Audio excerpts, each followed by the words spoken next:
നീ എന്താ ഫോൺ എടുക്കാതെ? മീറ്റിംഗിലായിരുന്നു. അതിപ്പോഴല്ലേ? കഴിഞ്ഞ 4 ദിവസമായിട്ട് ഞാൻ വിളിച്ചോണ്ടിരിക്കും. You want to see check your phone.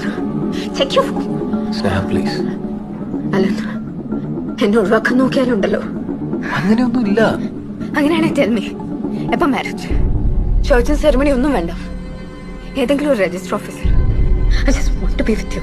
സ്നേഹ, എന്റെ സിറ്റുവേഷൻ നീ ഒന്ന് മനസ്സിലാക്കാം. സിറ്റുവേഷൻ മനസ്സിലാക്കിയിട്ട് തന്നെയല്ലേ നമ്മൾ തുടങ്ങിയത്. അപ്പൊ ഹാൻഡിൽ ചെയ്യേണ്ട നീയാ. അത് ചെയ്തോളാം തുടക്കം മുതൽ നീ എനിക്ക് ഉറപ്പ് വന്നിട്ടുണ്ട്. എന്നെ ഒഴിവാക്കാനാണ് I kill myself. You know that. നമുക്ക് പുറത്തെവിടെയെങ്കിലും പോയിരുന്നു സംസാരിക്കാം. ഇല്ല, എനിക്കിപ്പം നിന്റെ സ്റ്റാൻഡ് അറിയണം. നോ, എനിക്ക് കുറച്ചുകൂടെ സമയം താ. No no no. കഴിഞ്ഞ 1.5 വർഷമായി നീ തന്നെ പറഞ്ഞുകൊണ്ടിരിക്കുന്നേ. ഷെറിനോട് എനിക്ക് പറയണ്ടേ? അതത്ര ഈസി അല്ല. നീ പറയണ്ട, ഞാൻ പറയാം. സ്നേഹ, സി, ഇന്നോട് ഞാൻ വെയിറ്റ് ചെയ്യും. എനിക്കൊരു ക്ലിയർ കട്ട് ആൻസർ വേണം, ക്ലിയർ കട്ട് ഡേറ്റ് വേണം.